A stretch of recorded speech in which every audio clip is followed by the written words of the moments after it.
Hello, and welcome to episode 53 of B2B SaaS Marketing Snacks. I'm Brian Graff. I'm the CEO of Kalungi, and I'll be taking over for Mike going forward. Mike has done an incredible job of building this into the show that you know and love today, but he's off pursuing the next chapter of his career, so I'm stepping in and I've got some big shoes to fill. Try my best to do him justice here. Mike, if you're listening, thank you again for everything, and you're always welcome to come back and do an episode with us. Anyways, today I'm here with Kalungi's co-founder, Stein Hendricks, who's a serial SaaS marketing executive and ex-Microsoft product marketing leader. And today we're talking about how to make your marketing team successful at different stages of company growth.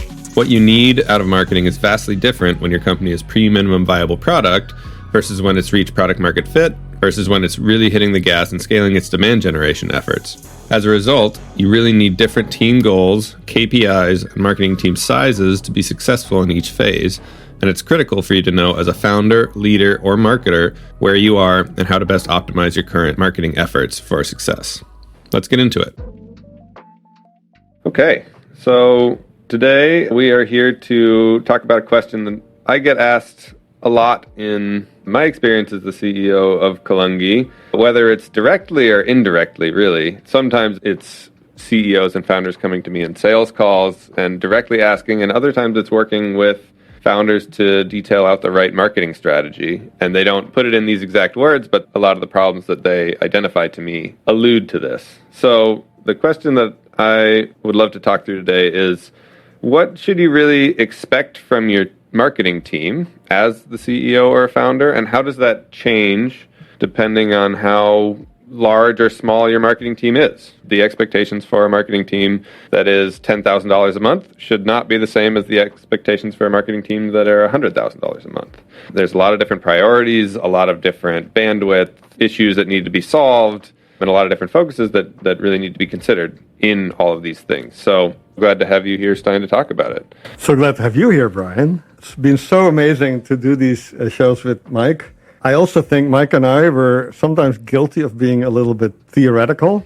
And with Brian, the CEO of Kalungi, we have the one and only person who's lived through everything that Mike and I talked about multiple times. I've done a lot of that work, but sometimes with larger companies. And what's really cool, Brian, about your experience, that you've really done all this with smaller companies or sometimes companies that were growing really fast. And hence the topic for today is also, there's no better person to speak to that. Like, how do you manage expectations, not only from your stakeholders, but yourself when your budget is 10 times as small or 10 times as big? Can you expect 10 times the results or divide them by 10? 10 times as fast. 10 times as fast, yeah. It's amazing to have this conversation with you. I love the topic. What is your the question that you get most when you get a challenge as a CMO, Brian, when someone is kind of doubting whether things are going fast enough or whether the results are good enough? I've found that in almost all Kalungi engagements, there is an inevitable point around the 3 to 6 month mark where the CEO will come to me and say, hey, I know you're doing a lot of things. I know you've given me the plan and I can see the activity and the cogs are churning, but I'm making an investment in you as a marketing team and I need to, so when are those going to come, right? And no matter the CEO, and then, well, as long as they are a solid CEO, they will inevitably ask that question. The funny thing is that usually shortly after they ask that, the results do start to come, but it's usually a month or two before. But the thing with those, well, as a CEO, you're really one of the most frequent decisions that you have to make is where do you put your money in a way that's going to be the most beneficial for your business, right? And so it's very easy for CEOs to treat marketing like a dollars in, dollars out investment where they need to start seeing very quick returns, right? But as I've said in other podcasts and other sales calls, and I will continue to say, marketing is a long-term investment, and so you have to kind of rearrange your thinking in terms of what you're going to be getting out of it. It's much less of a black box that immediately spits out dollars and more of a tree that you need to plant and nurture, and it will grow. And if you do that well, then it grows phenomenally well. And if you don't, you'll never see the gains. So that was a long answer. The short answer is when am I going to see the return on this marketing spend? But as we're talking about before, right, that return varies quite a bit if it is a small marketing team versus a large marketing team, right? The small marketing team might return $100,000 in revenue, and that's an explosion for the company, right? Versus a larger company or marketing team does the same thing, and it doesn't move the needle at all. So It's an interesting question that is not unique, honestly, for an agency that gets involved. I've been, of course, in the seat of the CMO plenty of times as the full-time team member or leader of the marketing function. And the question comes around the same time, Brian, 2-3 months into a new marketing leader being hired. Hey, great activity. Yep. What about the outcomes?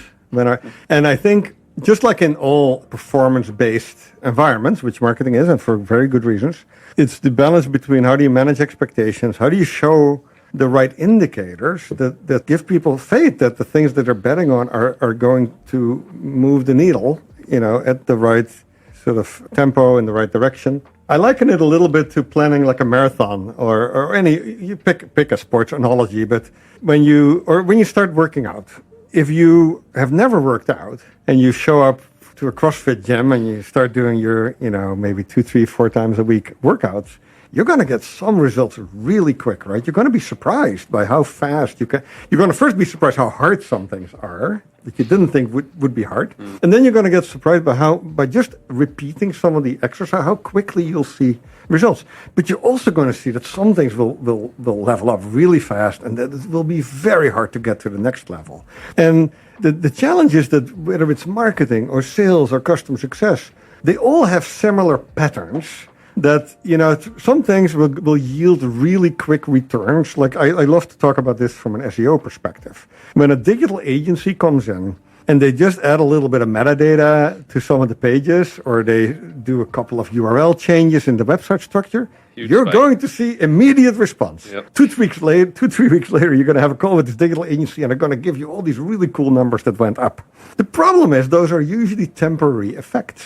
Right, and they're very hard to keep repeating or to scale.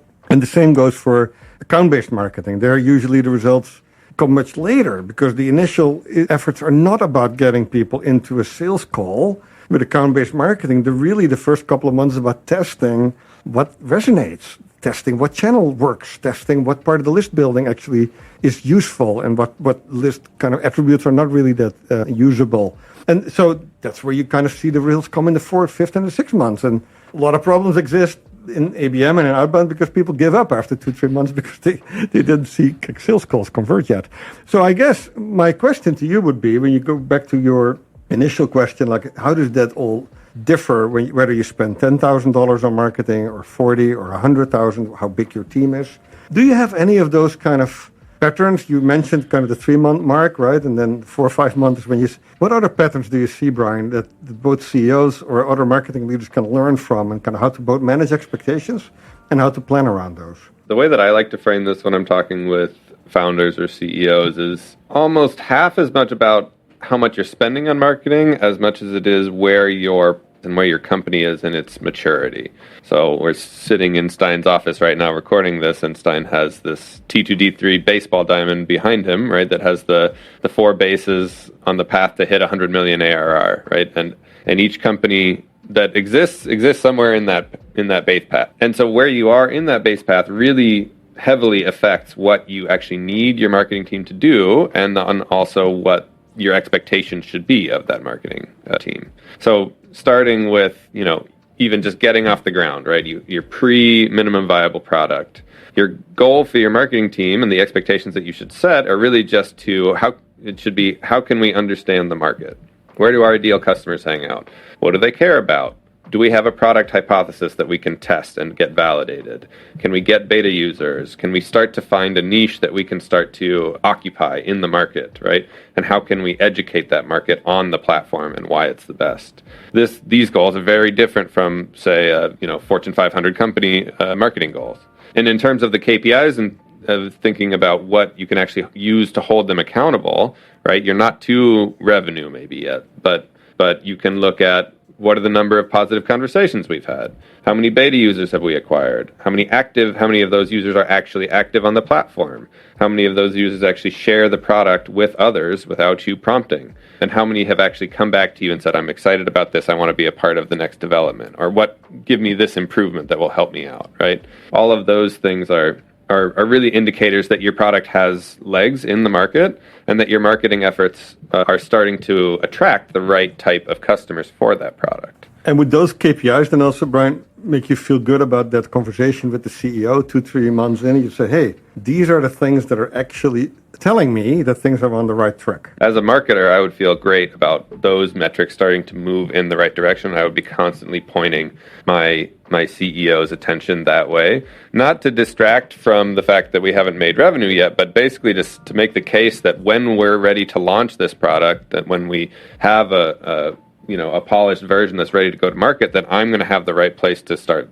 pushing, right? And I'm already making inroads, and I'm already starting to build relationships, and I already have messages tested. I already know what's going to work and what's not, right?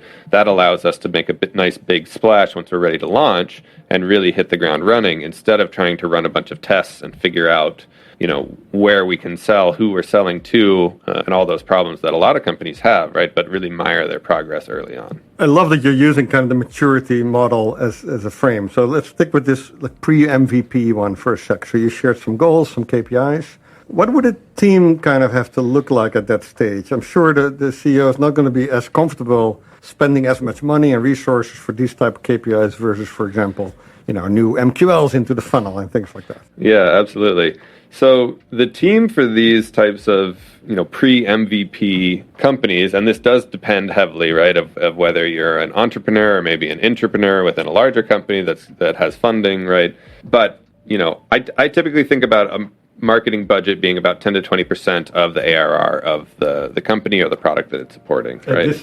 At this stage. And it depends, right? You could over leverage if you're really trying to grow fast, or you could under leverage if you're trying to be conservative with your spend. We also, by the way, have a budget calculator that you can use on our site at Columbia that we'll leave in the notes to show you how and where you should spend your marketing dollars, depending on how large you are and how old your company is. So if you're interested in that, go check it out. But if you're less than $1 million in revenue, then you're probably give or take less than $8,500 a month for your marketing budget. So you don't have a lot of money to spend. What that means is that you really are probably employing one or two jacks of all trades for your marketers. They're people Joes of all trades, and these are people that can do anything really. They can write.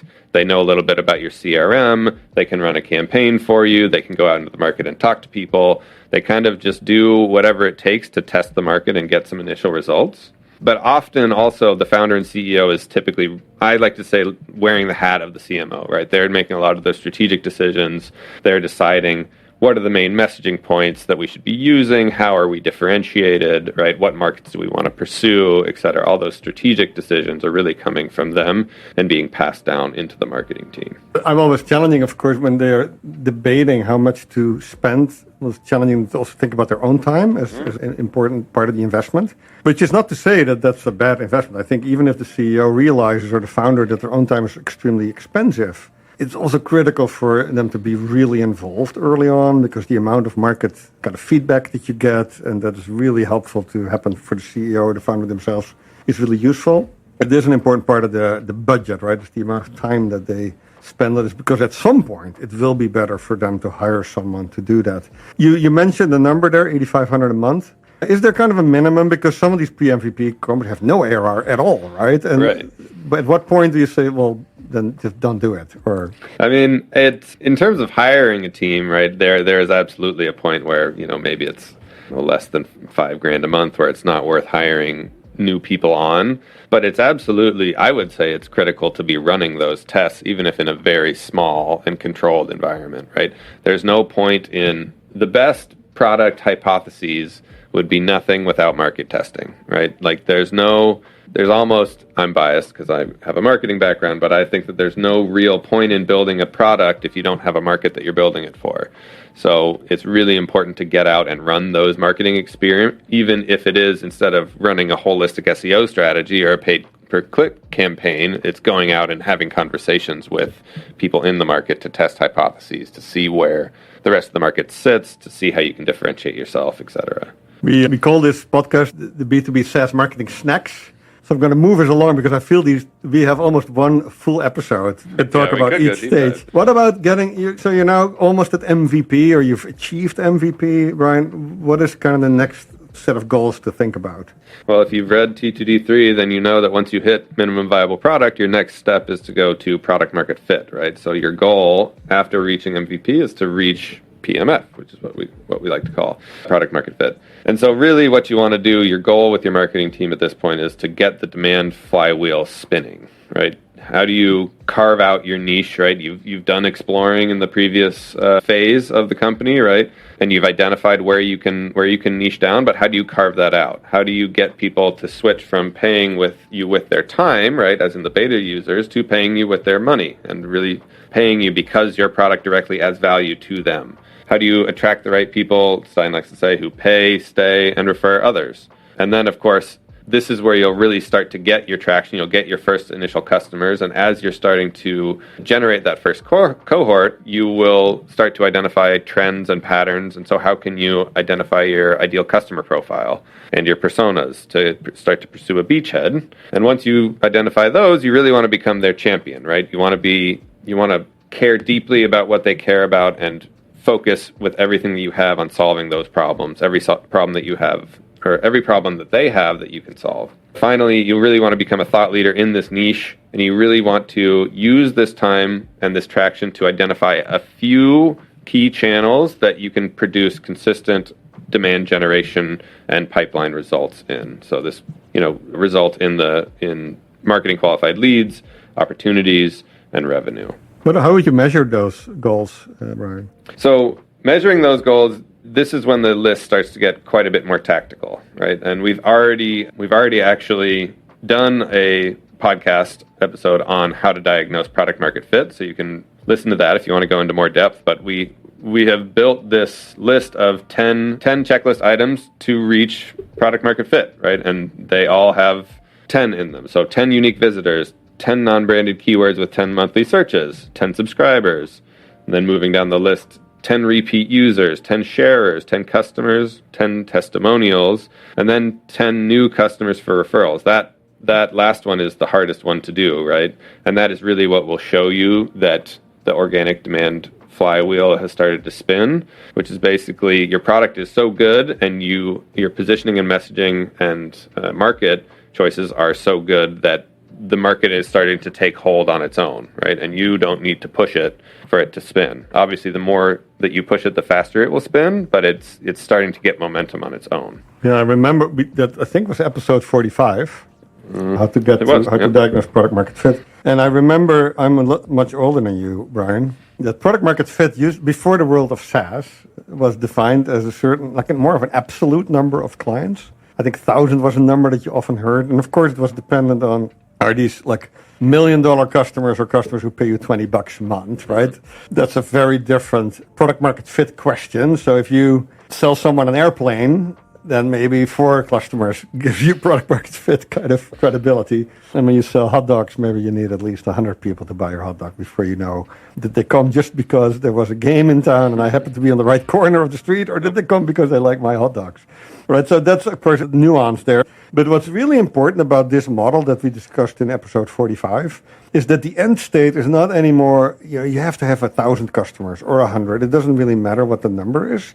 It's much more about, do those customers find so much value that they help you find new clients, right? Because that is not just a proxy of having your flywheel opportunity because one client will get you another one or multiple. It's also a proxy for people being probably so loyal to your solution that they will not churn, right? And those are, of course, the two fundamental growth drivers of a high-scale SaaS business. Monetizing your clients that then stay, that you can retain, and allowing them to help you find new ones.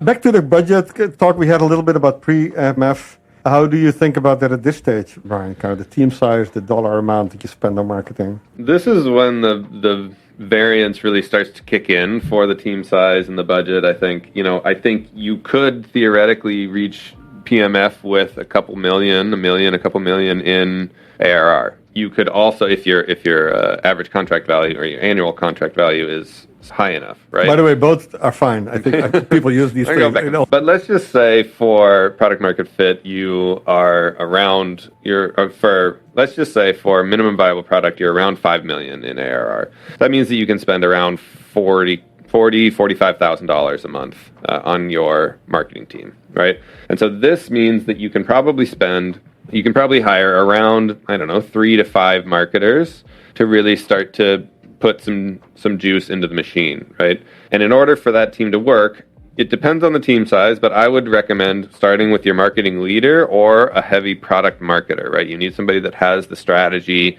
that is really focused on positioning, looking at the bigger picture, making sure that the team is rowing all in the right direction and all together. But past that, right, you need a really strong copywriter who knows the industry, who knows all the terminology, who can leverage the subject matter expertise in your company, but also become a bit of a subject matter expert themselves and really establish you as thought leaders in the industry. You need a growth hacker, which is kind of an amalgamation of a few roles that we like to see. And if you can find them, then hold on to them. But if not, maybe you need to break this role out. But really somebody who can own the CRM, but also own a lot of the pay-per-click channels and tactical optimizations that need to happen in a go-to-market effort, right? And then you need kind of the creative side of things, which is kind of a designer and a video editor, somebody who can really put the visual elements behind the copy. And of course, this sometimes goes into the growth hacker, but you need a web dev specialist to be able to support the site as well. Yeah, that's cool. When you have a team of 2-3 people, you're at the point where you can have the art and the science both represented in that group of people, right? Especially if there's a fourth person, which is you as the founder or someone still very involved in the marketing leadership. Hiring 2-3 people allows you to sort of have just enough digital skill, right? That goes to the growth hacker, the marketing automation, the optimization of campaigns and things like that. And kind of the art, which is whether it's the writing or the designing, some of those parts. I don't know if I ever told you this, Brian, but of course you know that the Kalungi model is very geared towards this stage, right? And also the pricing of Kalungi is very much aligned with being an alternative to hiring 2-3 people, right? And now getting a team of 10 people that kind of does a lot of these things that are not like an inch deep, a mile wide, but maybe a mile wide, but also a couple more inches deep or very deep in some cases. What I think I never told you that before I started, and you came on board relatively early, that I went through this journey multiple times in exactly the way that you described it, where we hired 2-3 people as the first marketing team for an early stage B2B SaaS company. And some of that worked out really well, and some of it didn't, because you have to kind of hit a home run on 2 out of 3 because you don't have time, right? Time's not your friend. So you cannot afford to hire a growth hacker who you then are going to allow to learn on the job and then maybe a half a year in or a year in to conclude that it's not going to work. You basically then are set back for a full year, not like a half year, because you now have to go find a person, etc. And it's one of the reasons why Kalungi, for me, felt like a good solution for that problem. Yep. And not for every client or every company, right? There's many companies who do have people in their original starting team that are such a good fit that they don't necessarily need to go outside. But if you don't have that luxury, then that's kind of why Kalungi was even started. Question for you on that, actually. In your experience, I'm thinking through the transition between an MVP marketing team to one that is pushing for product market fit. And as the team expands from those Jacks and Jills of all trades to a more specialized, 3 to 5 person team, have you experienced that the Jacks and Jills have to find the right spot? Because I feel like sometimes those Jacks and Jills can go into management positions because they're broad enough that they can be generalists and manage teams, and they've been there since the beginning, so they know the company and the industry really well. But I feel like also one of the specialties of a Jack and Jill of all trade is that they like to be the individual contributor. They like to get their hands really dirty, and they can struggle as the team starts to scale with delegating and expanding themselves as the needs of the business change and evolve. Have you seen that, or is that just in my head? No, I think it's a great question. I think you see there's like 3 scenarios that play out. Sometimes you have someone who's a generalist or a T-shaped marketer, if you will, who's not necessarily just a generalist. They could be really strong in 1 or 2 areas, who is also a great candidate to become the leader of the team over time. And that's the person who would be comfortable starting to let go and loves the opportunity to level up and become a manager, etc. And they feel comfortable hiring a team around them that maybe are more specialized, right? So that's one scenario. The second scenario is that you hired really good T-shaped marketers who are not really comfortable going deep in any area. They just don't maybe want to. They're going to get bored, right? And those are the people who actually leave your team as it becomes larger and you require a little more specialization. And they often go to the next early stage startup that does need their skill set, which is kind of the mile wide and an inch deep in a lot of areas, which is extremely valuable for companies that are just one stage earlier. And then, managing through that process where people either leave or you coach them and provide them an opportunity to go find something else is a very, very important step. And then the third scenario is that you actually have people in this T-shaped marketer role who were not really a good fit for that, who actually are really good in one or two areas, and they just were reluctantly doing the other things and maybe not even doing them very well. And then you're kind of ripping off the Band-Aid. Finally, you're giving them an opportunity to go deep in an area where their skills will be far more appreciated and far more also useful for the company. And that's where I think I see the most of success stories, where you get suddenly, like, you get one-on-one as 4 or 5 effects. You get so much more out of the same resources than you did before. But you kind of see all those things, and that's where having a CMO early on who is comfortable with dealing with anticipating and then dealing with multiple scenarios there is helpful. Someone who has done it before. And I think having a partner like Kalungi who can kind of fill in some gaps sometimes also helps, where you say, hey, maybe not everybody has to become a specialist right away, because we can find those temporarily. We can find the person who's done a Gartner analyst deck, or the person who's done a Capterra marketplace optimization project, or the person who's done an EBM project. All these things that you need as you get to product market fit and you now want to scale, but you're not necessarily going to invest in someone who's never done it before to go learn all that on the job. Yeah, helps you leverage the strengths of your team while filling in the gaps that also exist. So I think that's a great sort of wrap for the MVP to product market fit kind of journey.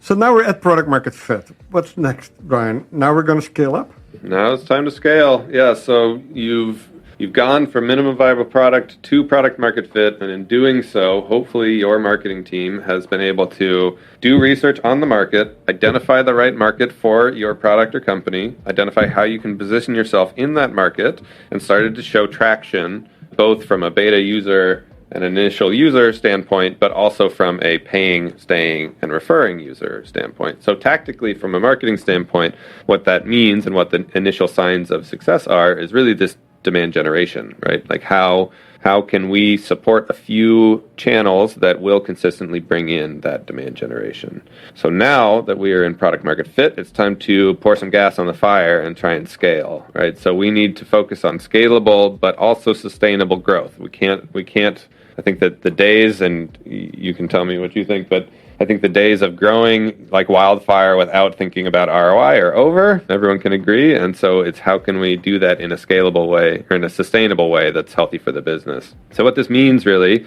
is how can we double down on the channels that work, right? The few channels that you focused on in the last phase.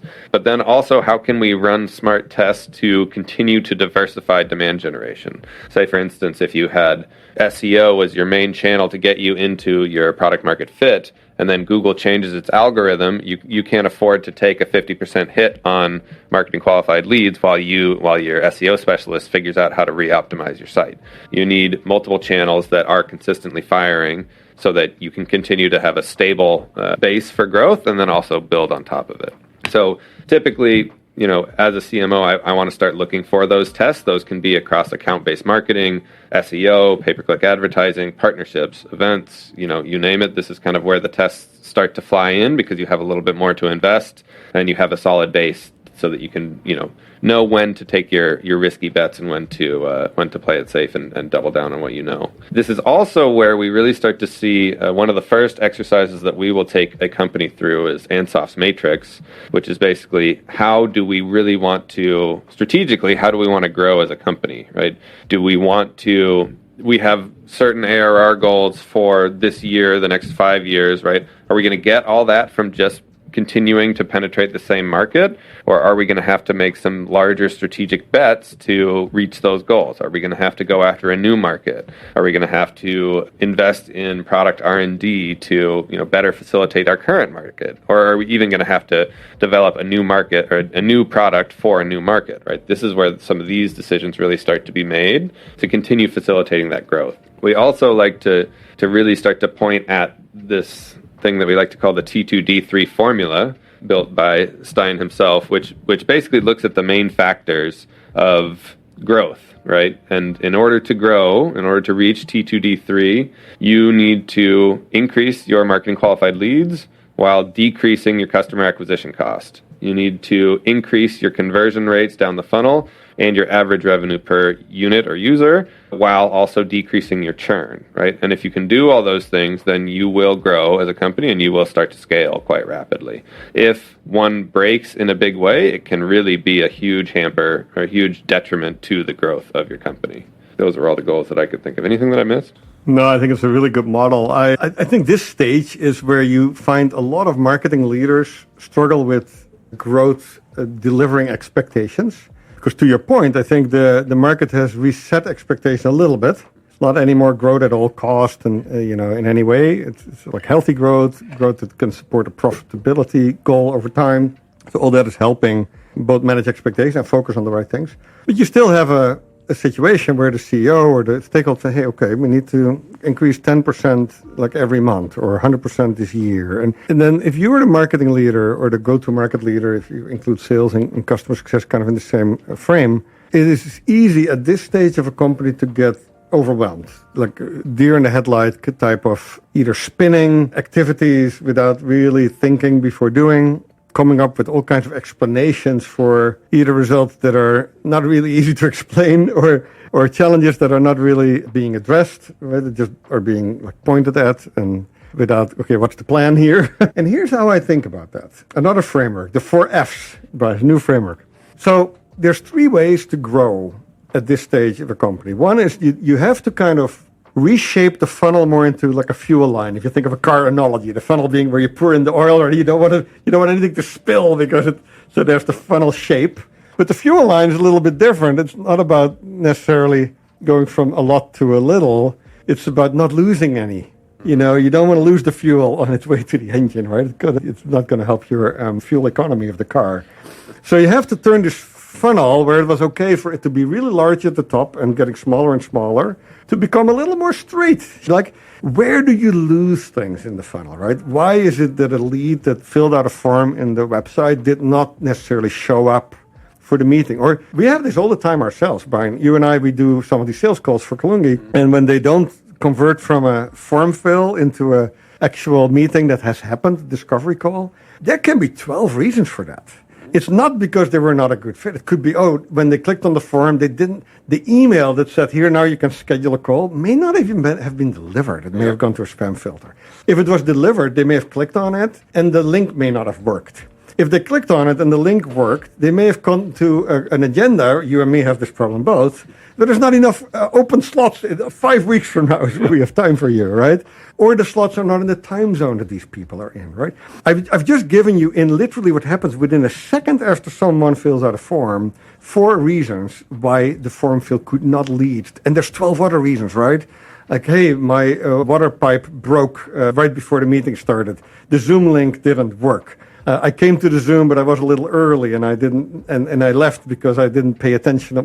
There can be so many different reasons. So when you think of turning the funnel shape into a fuel line shape, conversion optimization, I think what happens when you get into this product market fit and you get to the scale challenge, there is hundreds of ways to optimize conversion. And people tend to give up so quickly after they looked at, I did these 3 checks on conversion optimization, and now I've concluded that there's nothing else to optimize for. If you didn't check 100 different things, you probably have some more things to check, right? Because another one could be the speed, right? If people don't get the email after they fill out the form within 3 seconds, but it takes 3 days for the email to arrive, maybe that's the reason, right? So there's 10 reasons just at that starting point of the funnel. So now you expand that to the full funnel, all the way to someone becoming a customer. Yep. There's probably 500 things you can optimize the conversion for. So that's step number 1.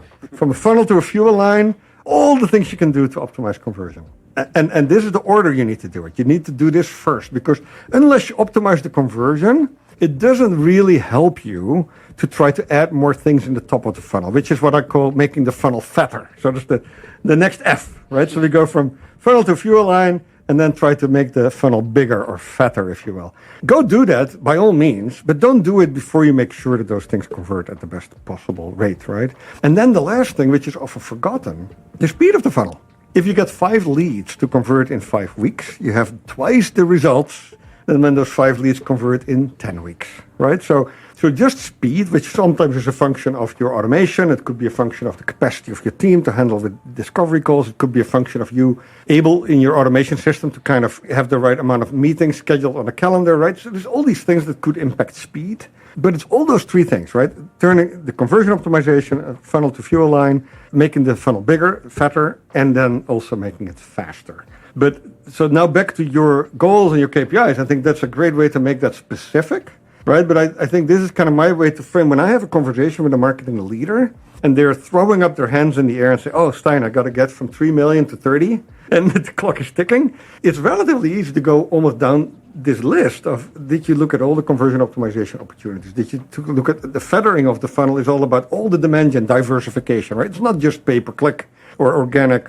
You can do demand gen optimize. You can launch a podcast, right? You can do analyst relationships. You can optimize the way people do referral marketing in your team. You can build some kind of an upsell cross-sell campaign. There's all these other demand gen opportunities. Unless you've explored all of them, there's a way for you to make the funnel fatter.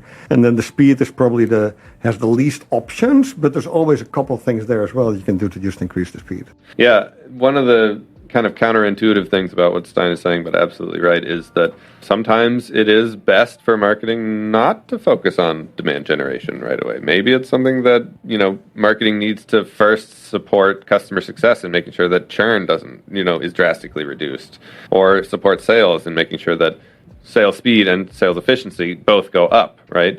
And then really starting to juice demand generation. It's something that most CEOs it's not what they would think of. And, when they think about marketing, they think about demand generation. How do we build the pipeline? Which is true, right? But if you're building pipeline for a leaky bucket, it's not going to work. We have found ourselves in situations where we've built the funnel, right? And we've built the pipeline, but those leads haven't converted in the sales process because the sales process wasn't set up, and the outcome was the same, right? It was the same as if, marketing had been done poorly because those leads don't close.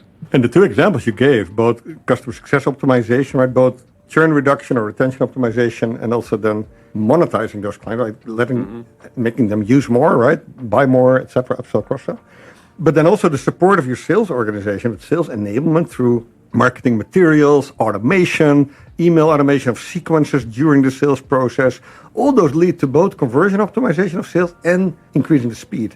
And a lot of these things have exponential effects, Brian, because when you increase the speed, let's say you can close an opportunity in 4 weeks instead of in 8 weeks, you haven't just increased your conversion rate and your win rate, etc., by 2. You also 2x the capacity of your sales team. Yep. So now you can actually do twice as much. Yep. Yeah, with no additional hires. Yeah. This also, I'm sure we could do a whole other podcast on how to properly incentivize marketing and sales teams and CS to make sure that everyone's on the same page and rowing in the same direction. But that's going to be our next topic. This is where you really need all 3 of those teams to be really aligned. And if you can do it well, then it's a beautiful, beautiful thing. But a lot of companies struggle with getting all of those 3 teams to have the same priorities and to not finger point when things start to break.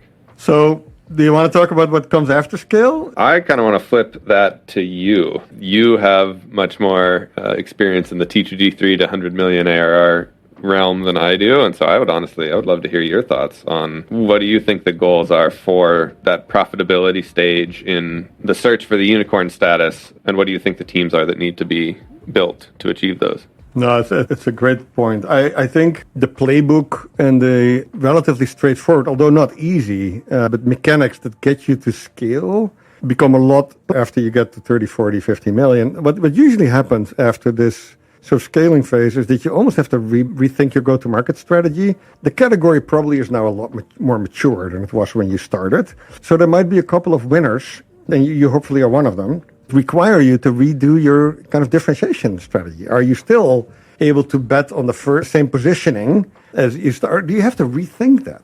Where maybe when you got to product market fit and you wanted to scale up, pricing being relatively straightforward and simple was your friend. Now maybe price complexity becomes your friend, because if you want to get from 30, 40 million to 100 million, if you have an enterprise sales motion you want to hand your enterprise salespeople a lot of extra tools to optimize average annual contract value, right? So maybe you want to introduce complexity into your pricing, which is another way of me saying the type of CMO you need, the type of executive leadership, the type of team might need a dramatic makeover almost, because the type of specialties you need, the way you think about growth is just really, really shifting. Another aspect is that if you want to go global or not. When you get to product market fit, and even when you want to scale to 20, 30, 40 million, focus is your friend, right? And focus will always be your friend, but focus is your friend as in not too many markets, not too many personas, not too many, activities, initiatives, etc., types of campaigns. The reality is, once you hit that 30, 40 million mark, now you have to kind of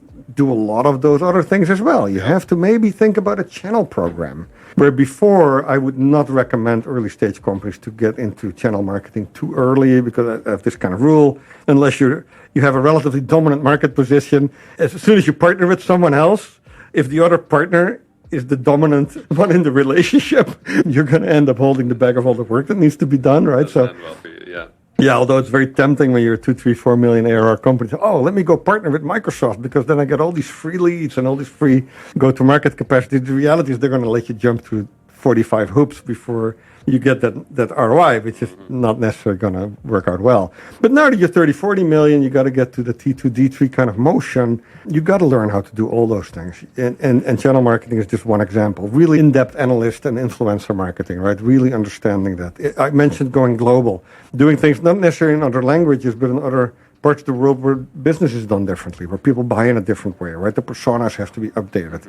So that's, I think, where we're getting from the 30, 40 million kind of post-product market fit scale journey to real T3 growth that gets you to the 100 million mark is just a different exercise. You also have to start catering to some of your stakeholders who might want you to think about optimizing the company for some form of an exit, right? Is there a transaction that is desired by maybe some of your stakeholders, right? Whether that's an exit where the valuation of the company gets made liquid with some sort of private equity money, or is there really an IPO in your future? Because those things will really change what you optimize for, right? What type of profit is good, right? How does that balance with things like churn reduction? So I don't know, Brian, is that a good... Oh, and then the final one, maybe before I forget. Up to now, it was fine to focus on customer acquisition cost as your kind of below the line optimization metric, right? Everything above the line have revenue, growth, and profitability, etc. It's all basically a function of at what cost can you acquire new customers. When you hit 20, 30 million ARR, your cost to servers will become a really big part of your profitability. So having a good mastery of, hey, it's not about signing up every client, it's signing up the clients that are not going to be too costly to servers with an army of customer success managers, etc. That becomes a really important additional dimension. Of course, the rule of 40 now becomes a thing, right? Where that used to be unique for this stage of growth. It's actually now already relevant earlier. I think even when you go from product market fit to scale, a lot of investors will not allow you to do that anymore unless you also keep profitability in mind. It doesn't have to be the rule of 40. It could be the rule of 30. But some form of balance and being aligned with your shareholders and stakeholders on that, like, hey, at this rate of growth, we're allowed to spend this much on that. Yep. I think that's a really important aspect of this strategy as well. Awesome. Yeah. Well, there you have it. Those, hopefully that's helpful as you're looking at your company, thinking about what you can get out of your marketing team, what you should be expecting from your marketing team, right? And where you want to point them. Hopefully this is helpful as you make those decisions. Thank you. And I think, just having a framework here to also manage expectations, like when you spend 10,000 a month on marketing versus 50 or 100, what is kind of the right way to define success, right? And then, of course, measure that. Thanks, Brian. This is really good. Thank you. Thank you to Adriana Valerio for producing this episode and the Kalungi team for helping us make this whole thing work. And of course, you for choosing to spend your time with us. As a reminder, all the links we mentioned in the episode can be found in the show notes. And if you want to submit or vote on a question you'd like us to answer, you can do that at kalungi.com/podcast. Every time we record, we take one of the top 3 topics and jam on it. Thank you again. See you next time.